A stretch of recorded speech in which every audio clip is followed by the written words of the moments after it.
Welcome to Archeotech Assimilation, where we discover and investigate the technology of the Imperium and the tools of chaos.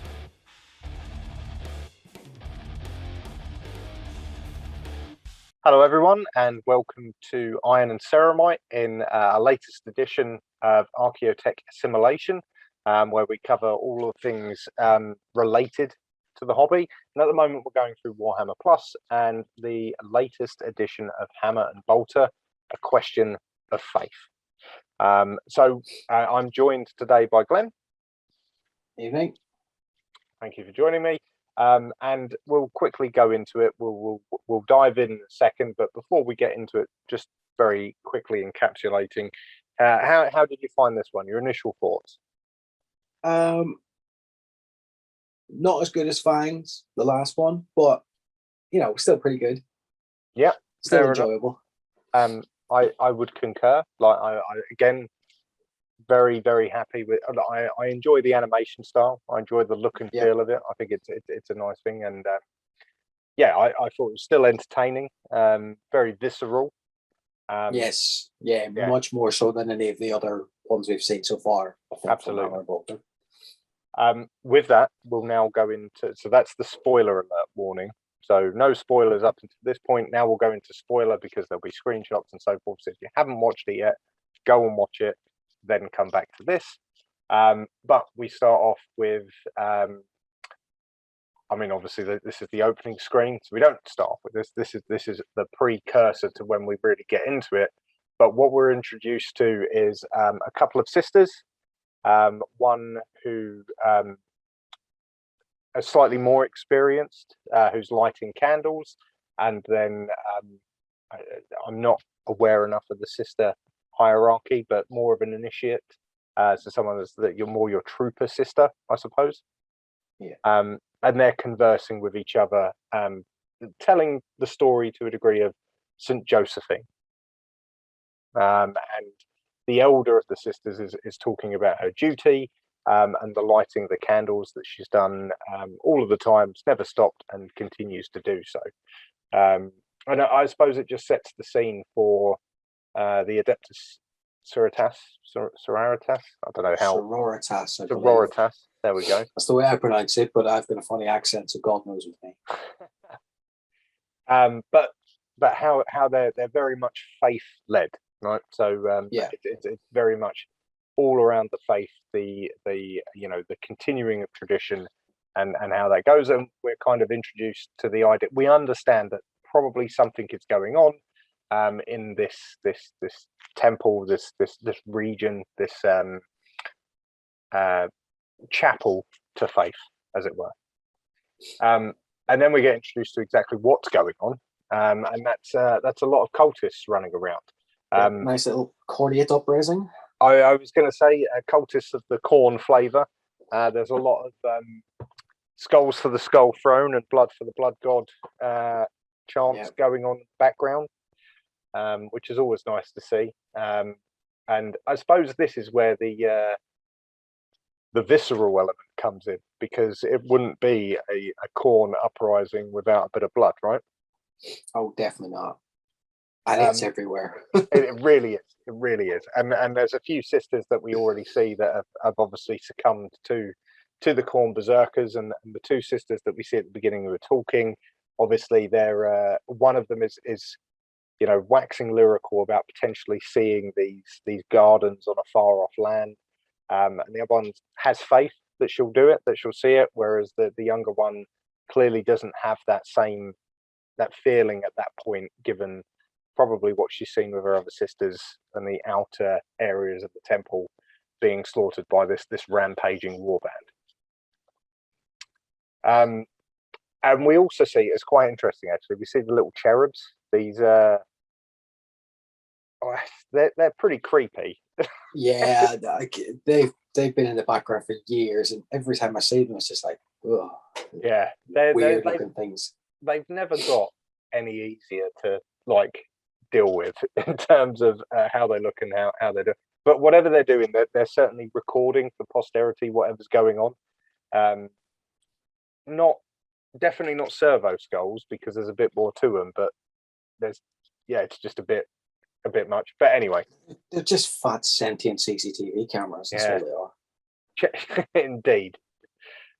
So cherubs aside, they're seeing what's going on, and basically the rampaging chaos Khorne warband gets to the two sisters, and as we've said, a pretty visceral fight ensues. The elder of the two sisters, the one that's lighting the candles, like really goes to town, takes out a fair few of them before Yeah, she's pretty badass in combat. she really is. Although I'm not sure whether I missed it, but whenever they first come in and the sister starts shooting, I didn't realize that the older one had shot at all. But yeah, as soon as she goes to shoot, her bolter's empty. I was like, well, that's pure prep right there. Yeah. I didn't notice her shooting at all. So maybe I need a rewatching just to make sure that she hadn't already emptied a clip into somebody. But yeah, she was just straight in there with the sword. I didn't see that either. Like I think I missed that as well. Like I didn't think she had a sidearm at all. But she does pull up a pistol and go just click. I was like, obviously she used it in whatever previous wave of cultists had been come gone. through. But yeah, it's like, but like even when she's getting stabbed and stuff like that, and she's like pulling cultists towards her, stabbed through as it was looking like she was brutal. Like, it was very, very cool. But then the younger, I say the younger, the more inexperienced the two sisters, even she gives like pretty good. Like when she first starts shooting as well. Like it was like one shot, one kill. It was just some good training there. Even because it's the first, I think the first cultist that gets to her, and then effectively is the meat shield. Yeah, that was glorious. Really, really good. Like very, very enjoyable. And then it obviously that continues, and the more experienced the candle lighter of the two sisters it falls, and we see that happening, and then we witness is it the Emperor's divine touch? Is it a miracle? But whatever happens, obviously she rises again from her mortal wounds to put paid to Khorne's ambitions. Although would he care? Because it's all blood for the blood god, right? You see, that was the one thing that was occurring to me like the whole way through. Is like a saint rising some kind of cornate blood ritual? Because like the amount that died for her to come back to then start killing more stuff, it's like, okay, yeah, Khorne's probably quite pleased with this. I was going to say, right, he doesn't. You've got your little halo, but yeah, she's doing your work too.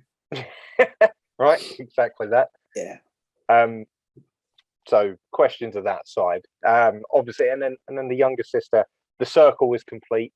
She's lighting candles with the effigy of the elder sister behind her, rising as a new saint or saintly miracle, and that's really what we see. You missed out a little bit there, because the younger sister will never see those because of the hollowed eyes. holes, of course, because she got her eyes burnt out by the saint. It was like, you will see, you won't see shit anymore, love. Of course, yes, very true, and as is the standard with the Imperium of the 41st millennium, it's all of the hope is tinged with despair. Yeah. Which is a nice way to put it. But overall, again, I really enjoyed it. It was another nice snippet of lore. Not, as I said before, maybe not quite on the same level as the others we've seen in the series. Like Fangs was good. Old Baali was entertaining as well. As I put this above Old Baali. Okay. What about compared with the Zinchian? Probably above that too. I would probably put this sort of second in the list. Okay. Fair. Just again, because it's an army I have as well. So, So yeah, I do have that little attachment to sort of the sisters and the Adeptus Sororitas and all their faith. I So I really enjoyed the visceral element of this one. well, I was very, very like when it first started. For a moment, I was shocked, and then I got into the rhythm. It was like, okay, well, all right, they've gone full out in the hammer and bolter element of this one. So I did really enjoy it, and it is said.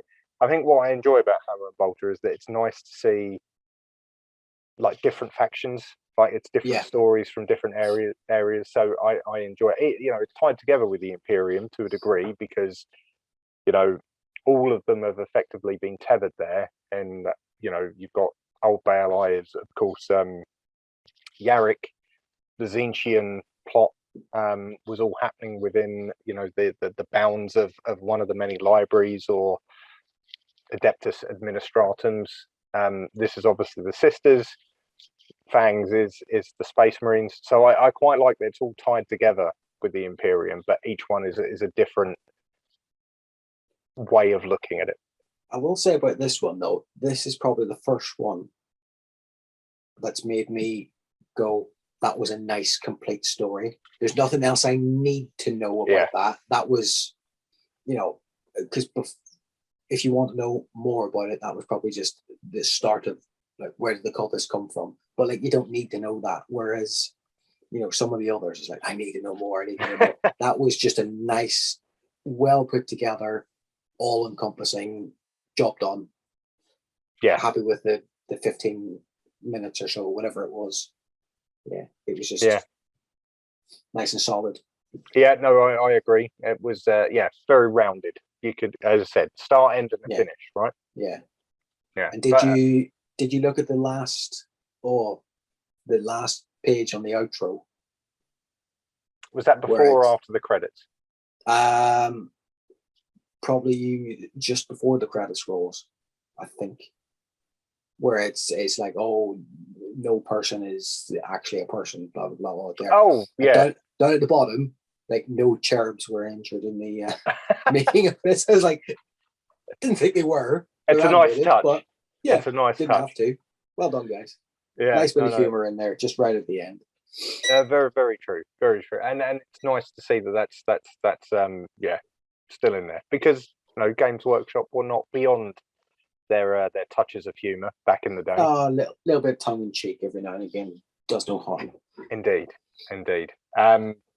So overall, as I said, a pretty solid episode. As I said, like mid card for me, but not bad, and obviously quite close to the top for yourself. Yep, I agree with that.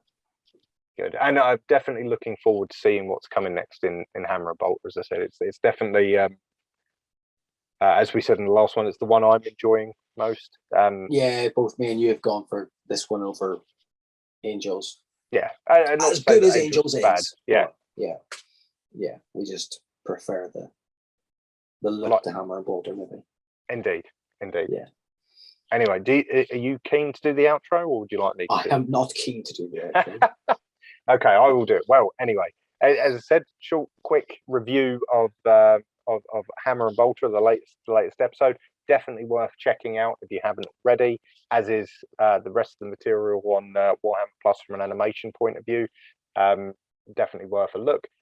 If you do want to find us elsewhere, of course, you can search Iron and Ceramite. That will find us on most channels, including Instagram, Facebook, Twitter, and YouTube.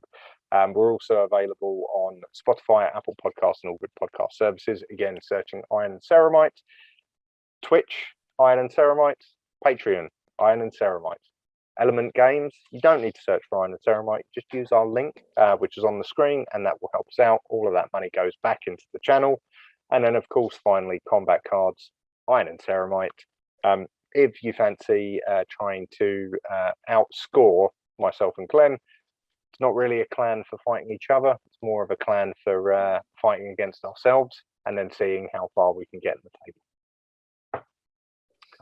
table. Otherwise, join us for our next video. Bye.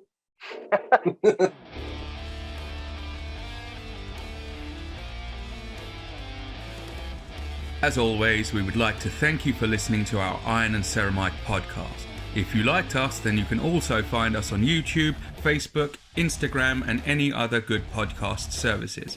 Just remember, in the grim darkness of the far future, there is only war.